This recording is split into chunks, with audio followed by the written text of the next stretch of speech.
La région Auvergne-Rhône-Alpes vous présente Voyons voir.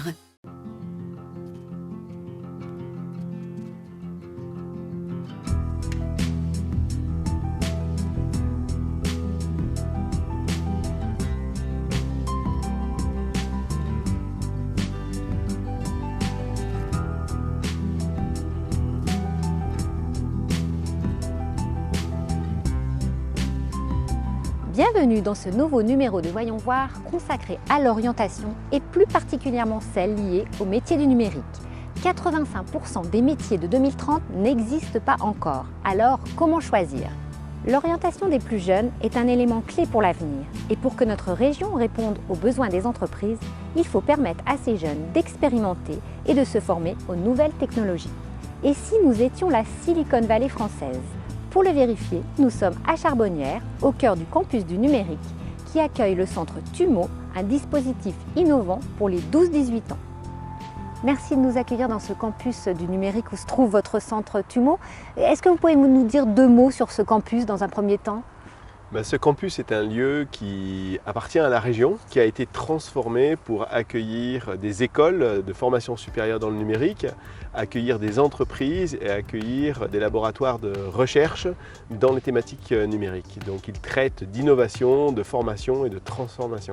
Donc ça a son sens que votre centre se trouve ici. Alors pleinement par le numérique et aussi parce que ça permet aux jeunes de rencontrer des professionnels, de rencontrer des écoles, de rencontrer des expériences de recherche et ça va en droite ligne de l'expérience TUMO. Dans quel contexte est né ce centre ? En 2019, le président de région a repéré ce concept innovant de formation en Arménie où le premier centre avait été créé. Ces centres ont ensuite essaimé depuis 2018 et il a choisi de le réimporter ici dans la région. C'est comme ça que le projet à l'origine est né. Et alors, est-ce que vous pouvez nous expliquer le concept de ce projet ? TUMO, c'est un centre de création numérique qui est une expérience proposée aux enfants de créer des projets dans 8 domaines numériques, comme par exemple la robotique, les jeux vidéo, le codage, la modélisation 3D, art graphique, cinéma, musique, et du coup leur permettre de grandir, d'explorer leur passion et d'en faire potentiellement leur sujet d'études supérieures, voire de choix de métier de demain. Et alors, quels sont vos objectifs, justement, parlant du futur ? Le premier objectif serait à la fois de permettre un essaimage au niveau de la région pour faire en sorte que, à la fois dans ce lieu, mais également dans d'autres villes de la région, dans d'autres zones, qu'elles soient semi-rurales, rurales, tous les jeunes puissent y avoir accès. L'autre point, c'est d'ouvrir le concept de TUMO aux adultes. On pense particulièrement aux étudiants du supérieur qui cherchent à se réorienter dans différentes filières. On pense aussi aux salariés qui souhaitent se reconvertir dans le domaine du numérique ou augmenter leurs compétences numériques dans leur métier. On pense aussi bien sûr aux enseignants, aux conseillers d'orientation qui sont très intéressés pour découvrir ce genre de thématique. J'imagine que tout le monde vous pose la question, qu'est-ce que ça signifie le terme TUMO ? Alors TUMO n'est pas un acronyme, c'est le diminutif d'un écrivain arménien qui a donné son nom à un parc qui est le parc TUMO en Arménie, sur lequel a été construit le premier centre TUMO, qui du coup a donné son nom à l'ensemble des centres au niveau international. Parce qu'il y a plusieurs centres du coup dans le monde ? Oui, il y a aujourd'hui une quinzaine de centres au niveau international qui viennent compléter le réseau de l'Arménie qui va être porté jusqu'à une centaine de centres dans les 4 prochaines années.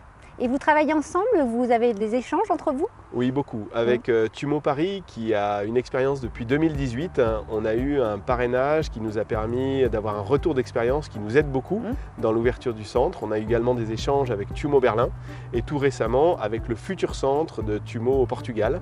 Voilà, donc cette synergie entre les centres est en train de se mettre en place. Ça représente le numérique qui sont des métiers qui lient un peu tout le monde en fait. Oui, tout à fait. On est complètement dans cette dynamique-là et puis ça représente aussi une nouvelle façon de voyager d'une certaine façon et d'échanges internationaux qui restent à cultiver d'une autre manière aujourd'hui. Le numérique n'en finit pas de proposer des perspectives d'avenir pour les jeunes. Vous allez voir que c'est le cas à Saint-Égrève, en Isère, où une formation à la cybersécurité connaît un véritable succès pour des jeunes qui auront la chance d'accéder très rapidement à un emploi, tant la demande est croissante. Une véritable aubaine pour ces jeunes informaticiens. Contrer une éventuelle cyberattaque, c'est ce qu'apprennent ces jeunes à la maison familiale rurale de Saint-Égrève. Ils suivent une formation d'administrateur d'infrastructures sécurisées en alternance qui aboutira sur un titre professionnel. Cette année de formation est l'approfondissement des connaissances informatiques qu'ils ont déjà acquises lors de leur Bac+2. Ce qui me plaît dans cette formation et dans l'alternance en général, c'est le fait justement qu'on met en application tout ce qu'on voit en cours et donc en instantané. Ce que j'aime bien avec la MFR, pour mon histoire personnelle, c'est le côté accompagnement et le côté familial justement. Avec la montée en puissance de la numérisation dans le contexte de la crise sanitaire, l'évolution et la modernisation des entreprises, les cyberattaques ont été multipliées par 4 en 2020. Aujourd'hui, il ne s'agit pas de dire est-ce qu'on va être attaqué, est-ce que notre système d'information va être attaqué, mais plutôt quand notre système d'information va être attaqué. C'est pour ça que l'accent de la formation est mis sur la compréhension, l'approfondissement. Les cyberattaques se traduisent par des paralysies des systèmes, le vol, la perte de données et même une exposition au chantage. 7% d'emplois supplémentaires sont créés chaque année dans le secteur de la sécurité informatique pour les éviter. Dans la continuité de ce diplôme, l'entreprise dans laquelle je suis en alternance souhaite m'embaucher, donc en CDI, au poste de responsable d'infrastructure et du coup responsable de la cybersécurité dans le sein de l'entreprise. Après cette formation, je pense travailler en tant qu'administrateur réseau, du coup en faisant pas mal de sécurité, toujours dans le même domaine et j'espère au sein de la même entreprise. Ces jeunes sont aussi bien destinés à travailler pour des entreprises que pour la fonction publique ou les collectivités territoriales. Aujourd'hui, presque tous les secteurs d'activité nécessitent une protection des données et des systèmes d'information. C'est une réponse au bassin grenoblois, à l'attente, mais c'est aussi une continuité dans une filière qui est aujourd'hui donc une licence et certainement demain un master.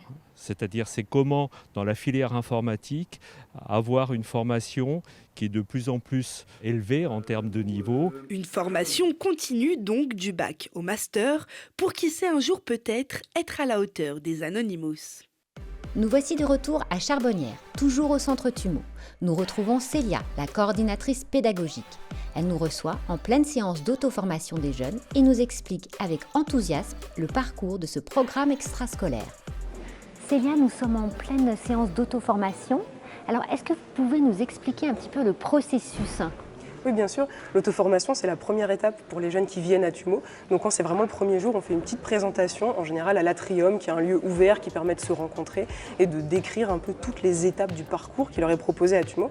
Et après, jusqu'ici, dans l'auto-formation, les jeunes peuvent découvrir pas à pas, grâce à une plateforme qui s'appelle Tumo 360, qui a été développée par Tumo, et qui leur permet de choisir l'une après l'autre les 8 domaines qu'il s'agit d'explorer ici. Donc ils vont avoir à l'issue de quelques semaines un panorama assez vaste de ce que ça peut être les 8 domaines de la création numérique qu'on explore à Tumo. Et ensuite ils en choisissent 3. Et là l'auto-formation va continuer, mais alterner avec des périodes de lab. Et les labs, ça va être des ateliers, des workshops avec des professionnels. Et ça va se passer un peu plus loin dans d'autres salles à l'étage. Et alors, comment est-ce qu'on peut venir ici ? Qu'est-ce qu'il faut comme prérequis avant d'arriver ? Pour venir à Tumo, il n'y a pas tellement de prérequis. Il faut que les jeunes aient entre 12 et 18 ans, qu'ils habitent dans la région Auvergne-Rhône-Alpes et qu'ils aient envie de découvrir la création numérique. Souvent, ils viennent intéressés par un ou plusieurs domaines, parfois par un champ d'intérêt plus vaste. Ils ne savent pas exactement ce qui les intéresse.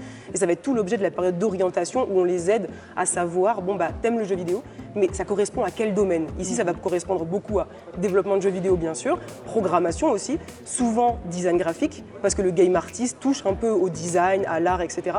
Donc on va les aider à trouver leur champ d'intérêt d'après les grands domaines qui les rendent curieux, quoi.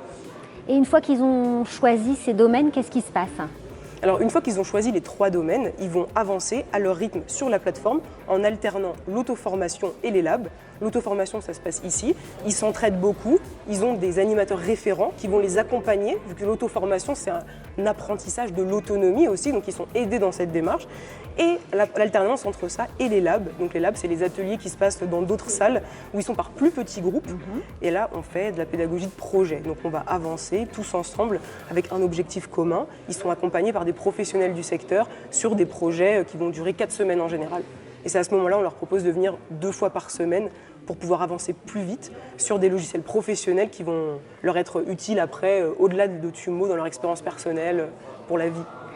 Et vous pensez que cela peut leur donner aussi des vocations pour la suite, pour s'orienter, pour un choix d'études supérieures ? C'est vrai que c'est un peu l'un de nos objectifs. Nous, on est là pour leur proposer une activité qui soit épanouissante, qui puisse les aider à vivre dans un monde qui aujourd'hui est hautement numérique. Mais on est aussi, en tant qu'association portée par l'agence Auvergne-Rhône-Alpes Orientation, donc l'agence régionale dédiée à l'orientation. Notre but, c'est de pouvoir les aider à trouver les domaines qui les intéressent dans la perspective d'une orientation, d'une formation future. Et pour ça, on essaye, dans des moments où on fait des jeux un peu tous ensemble, où on prend le temps de discuter, on fait le lien avec les formations, les métiers possibles. Et à ces moments-là, on réalise qu'en fait, il y a des métiers largement méconnus. Les métiers traditionnels sont un peu connus. Les jeunes ont des idées concernant ça. Mais concernant les métiers du numérique, la marge de l'inconnu est beaucoup plus vaste, quoi. Donc il y a un bel avenir. A priori, oui. On est très heureux de les accompagner et on découvre avec eux d'ailleurs en permanence tous ces nouveaux métiers qui continuent d'exister. Donc c'est très enthousiasmant. Le secteur du numérique est l'un des plus porteurs en termes d'emploi. Il offre des débouchés variés pour tous, quel que soit l'âge, le profil ou le diplôme. Et pour cause, les métiers du numérique sont en constante évolution et recrutent. Ils comportent des possibilités professionnelles très nombreuses. C'est pour toutes ces raisons que notre territoire propose de plus en plus de formations vers le numérique, et ce, dès le plus jeune âge. La région Auvergne-Rhône-Alpes vous a présenté Voyons voir.